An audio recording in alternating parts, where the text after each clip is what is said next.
담대한 투자 시간입니다. 오늘 저희가 정한 주제는 어제, 오늘, 최근에 참 핫하죠. 온 디바이스 AI 관련해서 어제 정말 강한 흐름이 반도체주 안에서 나왔고요. 오늘도 그 안에서 또 추가적인 연속적인 상승이 나와서 앞으로도 계속 갈지, 업황 회복 기대해도 될지 이야기 나눠볼게요. 오늘은 한국의결권대행의 최창윤 대표 모셨습니다. 어서 오십시오. 안녕하세요. 네, 반갑습니다. 궁금해요. 반도체주 오늘 오르는 이유부터 한번 정리를 해보고 싶은데 온 디바이스 AI 어제도 참 이야기가 많았고요. 네. 특히 오늘 같은 경우에는 HPSP를 비롯해서 삼성전자도 오르고 있고요. 그동안 살짝 숨죽였던 반도체 안에서도 동반 상승이 좀 나오다 보니까 반도체주 다 같이 이제 잘 갈 일만 남은 겁니까? 하고 궁금증이 있습니다. 네, 사도 될 것 같은데. 네. 어디서부터 말씀드려야 될지 모르겠는데 일단 먼저 산다면은 대형주가 먼저 더 SK 하이닉스가 지금 전고점 막 돌파하려고 하잖아요. 대형주가 먼저 12월 달에 뽑고 그다음에 연초에 중소형주가 올라가지 않을까. 저는 시나리오를 좀 이렇게 보고 있습니다. 자, 오늘 올라가는 반도체 업종 중소형주들 전반적으로 아주 강한 모습은 아닌데 좀 선별적으로 상승 중이죠. 네. 오늘 올라가는 부분들은 아마 4분기 실적 기대감인 것 같습니다. 4분기 실적 기대감. 특히 우리 그 SK 하이닉스 같은 경우에 전망은 애초에 우리 그 컨센서스를 보면 SK 하이닉스 같은 경우 영업이익이 소폭 적자 한 700억, 800억 정도 소폭 적자가 예상되는데 제가 오늘 이렇게 방송국에 오면서 오늘 나온 반도체 업종들 레포트를 제가 보니까 흑자 전환 가능성이 좀 높다고 이렇게 최근에 이렇게 네. 나오거든요. 또 다른 내용들을 제가 보니까 오늘은 우리 그 이번 코너가 반도체에 대해서 제목을 잘 고르신 것 같아요. 사야 되는 그런 시점이 아닌가 이렇게 말씀드리겠습니다. 어쨌든 실적이라는 키워드와 함께 업황의 회복 기대감에 오늘의 강세가 좀 눈에 띄고 있다라고 정리를 해주셨는데 사실 실적을 이렇게 견인할 수 있는 가장 큰 이유를 꼽으라고 하면 올해 가장 눈에 띄는 키워드는 감산이었습니다. 네. 감산의 효과가 그럼 있기 때문에 실적도 견인되는 것 아닌가라는 생각이 들거든요. 네. 그 효과가 어느 정도예요? 감산으로 인해 가지고 아마 효과가 가격 기준으로 한 20% 정도 올라가는 효과. 근데 감산으로 인해 가지고 가격만 20% 올라갔는데 여기서 정상까지 하고 수요가 많아지면은 네. 더 폭이 더 커지겠죠. P와 Q가 같이 올라가니까.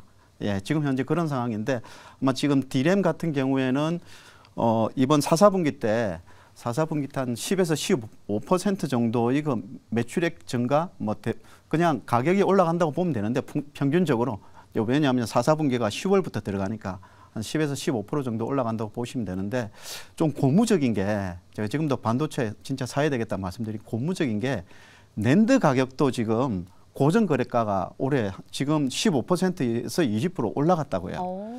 D램보다 낸드 가격의 고정 거래가 인상폭이 더 크거든요. 네. 자, 그러면 낸드는 지금 수요가 좋지는 않습니다. 아직까지. 그렇죠?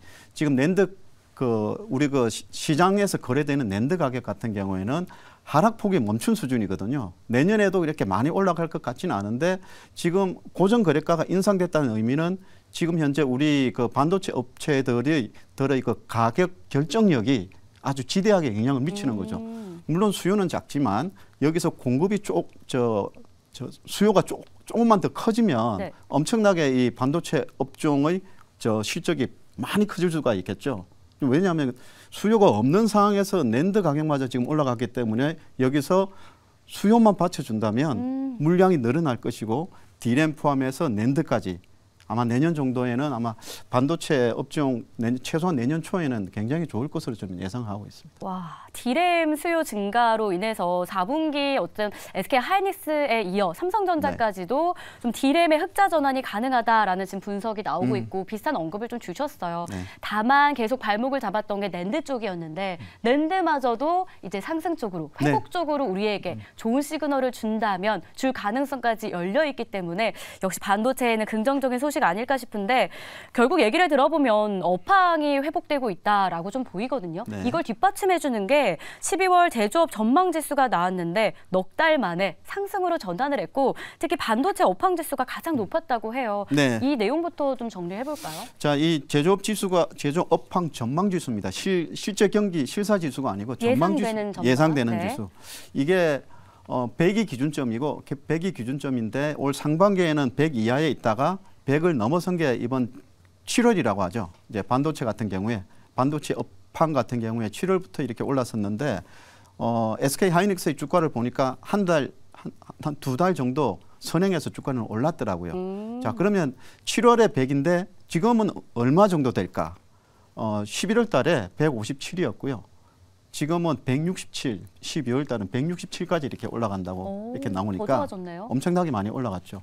상단이 200인데 아직까지는 더 올라갈 수 있는 그런 룸은 남아 있는 거죠. 이제 그런 측면에서 보면 지금 이 업황 지수가 지금 좋아지고 있는 한 가지 또 마음에 좀 걸리는 건 있어요. 전반적으로 실물 경기는 좋지는 않기 때문에 전체 실물 경기는 좋지 않기 때문에 이 과연 이렇게 계속해서 롱런 하면서 올라갈까에 대해 가지고 조금 의구심도 있지만 어쨌든 반도체 업황의 그런 전체 실제 현황을 보면 굉장히 좋은 전망으로 지금 실제로 가고 있다 이렇게 보시면 되겠습니다. 결국 반도체에 벼들고 있다라는 분석이 이런 전망까지 좋다 보니까 좀 나오고 있지 않나라는 생각이 드는데 그럼 구체적으로 기업 이야기를 해볼까요? SK 하이닉스가 사실 반도체 요즘 삼성전자랑 비교하면 오히려 더 선호도가 개인 투자자들 사이에서 높은 건 사실이에요. SK 하이닉스에 대한 긍정적인 소식들도 많기 때문인데 흑자 전환 기대감이 삼성보다 더 많이 나오거든요. 뭐가 이렇게 실적을 좀 견인해 주는 걸 걸로 보이세요? 제일 먼저는 적자 폭이 줄었다는 건 낸드 쪽에서 그래도 낸드 플래시는 내년 상반기까지는 적자일 가능성이 많아요. 이제 고정 거래가가 올라가고 있지만 적자예요. 네, 그 정도. 그러니까 디램에서 번 것을 낸드에서 지금 까먹고 있었는데 이제 낸드가 미운 오리 새끼에서 이제는 그냥 보통 정도 이렇게 된다고 보시면 되고 이제 디램 쪽에서 많이 실적을 견인한다고 이렇게 보시면 되는데 어쨌든 SK 하이닉스는 아마 지금 오늘 나온 내용을 보니까 뭐 지난주까지만 해도 이렇게 소폭 적자가 영업 적자가 예상됐는데 이제 흑자일 가능성이 더 높다고 하니까 한번 믿어보죠. 뭐 기대를 하고 이번 12월 달을 한번 이 종목으로 한번 가시는 것도 괜찮지 않을까 이렇게 생각이 됩니다. 좋습니다. 특히 내년 2분기부터는 HBM 공급도 본격적으로 이루어지면서 어쨌든 업황이 개선되고 내년에 뭐 디램 쪽에서의 흑자 전환, 낸드의 회복 이게 또 3분기에 HBM 본격 공급까지 연결이 돼서 내년 반도체 기대감이 계속 커지는 모양인데 그럼 HBM 전쟁은 그럼 더 가속도가 붙을 거 아니에요? 네, 그렇죠. SK 하이닉스, 삼성전자, 엄마냐 아빠냐 이런 질문 같긴 하지만 투자 매력이 더 높은 쪽을 골라볼까요? 의외로 저는요. 일전에 제가 한 달 정도 된 것 같은데 아마 HBM 관련해서도 지금은 삼성전자가 SK 하이닉스보다는 좀 약하지만 언젠가는 따라잡을 것이라고 했잖아요. 맞아요. 근데 실제로 현실이 그렇지 않나 봐요. 지금까지 나온 거 보면 의외로 격차가 아직까지 많이 벌어져 있다고 해요.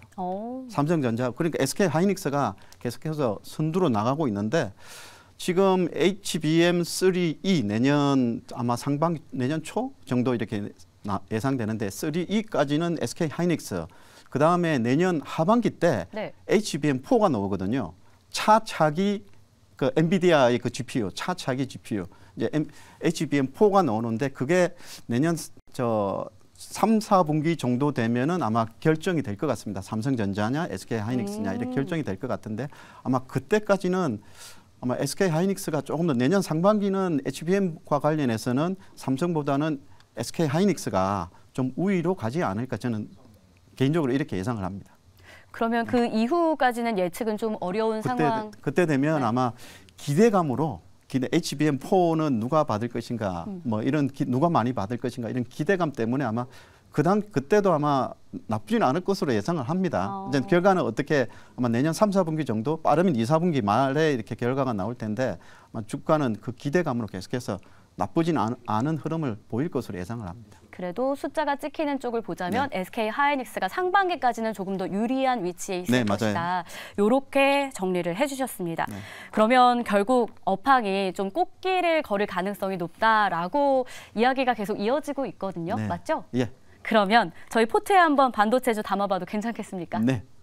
괜찮아요? 너무 짧고 굵게 말씀드리고 있습니다. 일단 SK 하이닉스는 담아 두시는 게 좋겠고 자 근데 12월 되면 자 주식을 여러분 한번 지금 주가지수 차트 종합주가지수의 차트 월봉을 열어가지고 연도별로 12월과 1월의 그 캔들 모양을 한번 보시죠.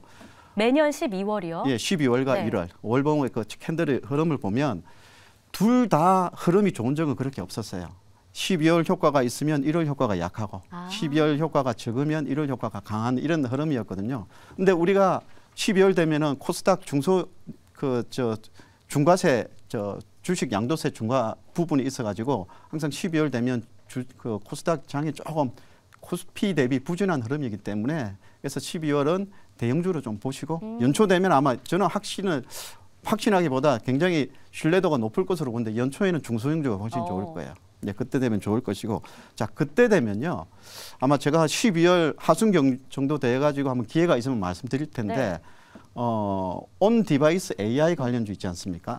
만약에 이 시장이 실제로 커진다면 내년에는 아마 스마트폰 관련주도 많이 좋을 가능성이 많습니다. 온 디바이스 AI가 그 스마트폰에도 탑재가 된다면 아마 그렇게 되면은 지금은 그렇게 되면 낸드도 좋을 거예요. 왜냐하면 낸드가 스마트폰에 비중이 높기 때문에 네.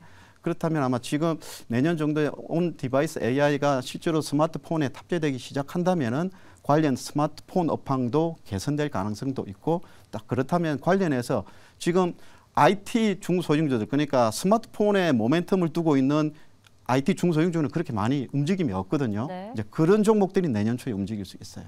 만약에 네. 온 디바이스 AI 시장이 실제로 커진다면 그 조건이 맞다면 그 예상이 맞다면 내년 초에는 스마트폰 부품주도 한번 봐야 되지 않을까 이렇게 말씀드리겠습니다. 온 디바이스 AI가 쏘아올린 공이 그동안 좀 부진했던 스마트폰 시장까지도 회복을 견인할 수 있다라는 전망이었는데 네. 그럼 마지막으로 종목을 좀 꼽아볼게요. SK 하이닉스는 포트에 담아보자라고 처음부터 얘기를 해주셨는데 그거 말고도 볼 게 좀 있을까요? 네, 중소형주 중에서는 HBM 관련해서는 대표 후공정 업체가 한미반도체하고 하나마이크론 있지 않습니까? 네. 이제 한미반도체도 저는 나쁘지 않을 것으로 보는데 한 차례 실적이 쇼크를 주면서 약간의 시장의 신뢰가 조금 꺾인 것 같아요. 근데 하나마이크론 같은 경우에는 여전히 좋은 흐름으로 가고 있거든요. 고점 대비해서 적당히 조정도 나왔고 이제 후공정 업체 관련해서는 이제 하나마이크론 보시면 되고 그리고 내년에 온 디바이스 AI 시장이 커지고 휴대폰 부품주가 본격적으로 올라가기 네. 시작하면 뉴플렉스 관련주도 뉴플렉스라는 이 종목도 분명히 시장이 자율주행과 엮여 있기 때문에 네. 자율주행 시장과 엮여 있기 때문에 XR 관련주 모멘텀 두고 있는 뉴플렉스도 한번 관심 가져 범직하지 않나 이렇게 말씀드리겠습니다. 반도체에 대해서 저희가 샅샅이 좀 확인을 했습니다. SK 하이닉스 괜찮고요. 하나마이크론, 뉴플렉스까지 꼽아주셨네요. 지금까지 한국의결권대행의 최창윤 대표였습니다. 고맙습니다. 네, 수고하셨습니다.